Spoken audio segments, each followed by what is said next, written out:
What's up, guys? Welcome back to the Rutgers Dynasty, and we are going to be beginning the off season today, but I've decided to split the off season into two parts. So the first part here is just going to be the season recap, everything that's happened this year, and then the next episode will obviously be everything in preparation for next year. So let's look at the season that we had this year. We started off with 6 straight wins. We beat Army. We barely beat Tulane. We absolutely crushed Texas State. Didn't even our first shutout, I think, in the series so far. Then we started the division play, and we beat Purdue 24-10. Then we won in overtime to a game I thought we would honestly lose to Illinois. I think actually there was that weird play at the end. Then we somehow beat number 13 Michigan, or they're 13 now, but I think they were even higher when we beat them by 1 point. Then we lost to Penn State, and then we lost to number 1 Ohio State. Can't really blame us there. Then we won against Indiana, lost to Northwestern, beat Maryland for the second straight year, and then lost to Michigan State at the end, and then finishing off obviously with the bowl game against Notre Dame. So we actually did pretty good against top 25 opponents. I think we were 2-2 maybe. I think that's how it ended up. Overall, definitely a better season than we had last year, but still plenty of room to improve.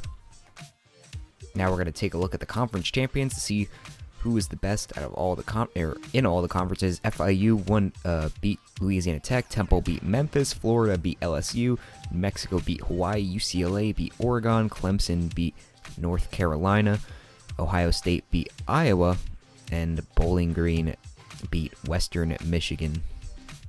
So now we can take a look at the top 25. We were number 9, I think, at the highest spot we ever got to, but we did not finish in the top 25. We have Ohio State from our conference sitting obviously at number 1. Michigan is going to be here at number 15, and then we have Nebraska down here at 21. And we're going to take a look at the others receiving votes, see if we got any votes, but we did not.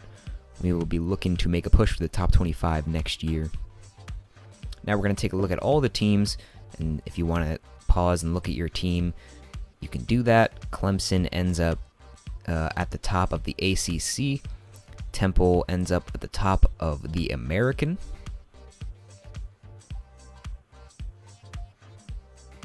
We have West Virginia sitting up there with Baylor at the Big 12. Well, I think Baylor finished second, but West Virginia had a higher conference record. Of course, Ohio State at the top of the Big 10. We finished 8th in the division. I think that was better. I think last year were definitely towards the bottom. Louisiana Tech is at the top of the Conference USA. Then we have the Independents, not really ranked by conference wins, but BYU at number 1 with an 11-2 record.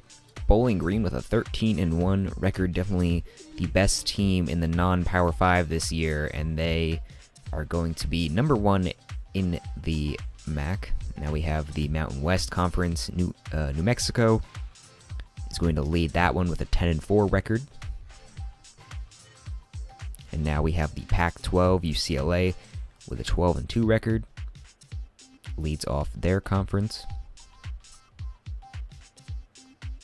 And we have the SEC, LSU sitting at number 1 with a 12-2 record. And finally, we have the Sun Belt.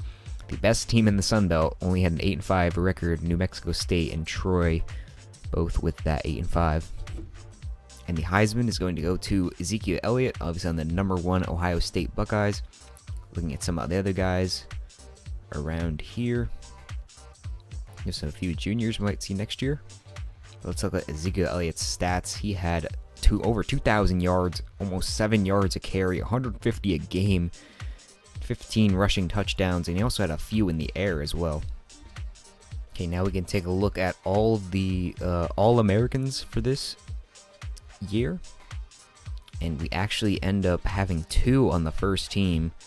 We have Julian Penix-Odrix, who led the entire NCAA in sacks, although he did get 5 in one game, so it's well deserved. He also had a forced fumble, but yeah, 12 sacks, Almost 50 tackles, although that stat is always messed up. But definitely 12 sacks and a fumble earns him the #1 spot. We also had freshman Keith Hale, definitely our best recruit in our first season. Did not redshirt him. It was a great idea. He had only 1 sack and a pick, but a lot of tackles and a lot of deflections and also a fumble. Forced and recovered. So those are our 2 first-team All-Americans. And I think we also have a second-team All-American. And I think last year we only had 1 on first team and maybe 1 on second team, I think. So we now have 3 in total, so definitely a little bit of improvement. But yeah, we have Devon Jacobs at strong safety. I really wouldn't have expected that since I didn't really see him that much. He had 3 interceptions, but I guess just the tackles is the reason he's up there. Just the tackle stats, a little weird, but look at the freshman. And obviously, since we have the first team All-American as for Keith Hale, he's obviously going to make the freshman team if we come down here. And he was only our really freshman to get any sort of playing time. So yeah, well deserved from him. Now we can take a look at the first team All-Conference. For the Big Ten, we did not have a single offensive player on this list, something I need to improve on since I am the offensive coordinator. But obviously we have Julian Penix-Odrick, and we have Keith Hale, and we also had Steve Longa in his senior year make it. Isaiah Wharton, I don't know how he made it because our secondary was not that good. We have Anthony Coify and Devon Jacobs, of course, making the first team. And on second team, our only offensive player, Andre Patton, our wide receiver in his senior year, will get the second team All-American. We also have Miles Nash on defense. Our defensive line was pretty good, so not surprised that we see pretty much all of them making first or second team, and Joseph there also made it. So these are all the awards. If you really want to look at it in depth, you're going to have to pause because I don't want to go over this too much, but Hill wins the Maxwell for TCU. For the Walter Camp, it goes to Nick Wilson. Devon Jacobs and Steve Longa basically been the Bendicart. The Nagurski goes to Penix-Odrick. The O'Brien to Zach Terrell. Walker to Nick Wilson. Corey Davis gets the Bolitnikov. Connor Sella gets the Mackey. The Outland goes to Gerald Hawkins. Remington to Kyle Fuller. Penix-Odrick also wins the Lombardi this year. Best linebacker to Aaron Banks. Vernon Hargreaves wins the Thorpe. Austin McGinnis to the Groza, Joey Mangili to the Guy, and the best returner is Ajeen Harris. Now we can take a look at all the players of the week. Penix-Odrick won it in week #1 for us. We're just going to skip through this pretty quickly. But yeah, that first game he had with like 5 sacks, a forced fumble. It was just probably the best game from a single game performance from any player on our team ever, or so far. And just going down through here, we did not have any players get any other players of the week besides week #1. Now we can look at just the Big Ten. Obviously, Penix-Odrick won it in week #1. We had Isaiah Wharton win it in week #4. Devon Jacobs won it the following week in week #5. And for the rest of the season, I don't think we had any. But I think we had definitely more players of the week than last year. I think we only had like 2 for just our conference now. So definitely an improvement. Coming towards the end of the season here. Now we have the conference champion week. Hayden Reddick won it in our bowl game, even though we lost. But that wraps it up. Alright, so now looking at the bowl games, we're only going to really focus on our own conference here. We had Western Michigan beat Illinois. Of course, we lost to Notre Dame. Wisconsin barely edged out Oklahoma. Let's see, Minnesota lost to Marshall. Northwestern beat South Carolina. Nebraska lost to Georgia. Tennessee beat Iowa. And Ohio State beat UCLA in the national championship. And now we get to the part where we look at some of our seniors and just look at some of their stats. So Desmond Peebles almost got 1,000 rushing yards with 6 touchdowns. Pretty good season for him, and pretty much his only season. He did not play at all last year, and he had 2 receiving touchdowns to go with that. The next senior we have graduating is Janarion Grant, who of course was hurt last year. Did not have any meaningful playing time last year, and the injury ended up hurting him because he only had 400 yards this year, 35 a game, but did have 5 touchdowns, but the injury really hurt his Rutgers career. Now we have Andre Patton, who had a pretty good season here, 800 yards, 6 touchdowns, almost 65 a game, not too bad, and he did win the second team All-American. They have John Simmons, who was just buried on the depth chart, only 22 catches in his entire Rutgers career. He'll be graduating with that number. Wish we could have had more time to see what he can do. Now we have Nick Arcidiacono. I've struggled with his name the entire series, and he was our pretty reliable #1 tight end. He was never really off the field, got 52 catches. His average wasn't that great, but in short yard situations, he ended up being pretty good for us. Only 1 touchdown this year. I thought he definitely got a lot more than that. So now we're going to go through our offensive line. 4 out of our 5 starting offensive line are graduating, starting with Ryan Brody. We have our center, Derek Nelson, graduating. Chris Muller, our right guard, graduating. And finishing off, our right tackle, Denman, is also going to be graduating. Now looking at some of our defensive players. First on the line, we have Quanzell Lambert, who ended up doing pretty good. 14 tackles for a loss, a sack, and a pass deflection in his final season over these 2 years. Now, of course, we have Julian Penix-Odricks, who won the Nagurski and the Lombardi. 47 tackles, 24 of them were for a loss, 12 sacks, a forced fumble, and a pass deflection in his final season. Now we have left outside linebacker Isaiah Johnson. He did not really get any or a lot of playing time. He must have been off the field a lot because he only had 22 tackles, 6 for a loss, and 1 deflection.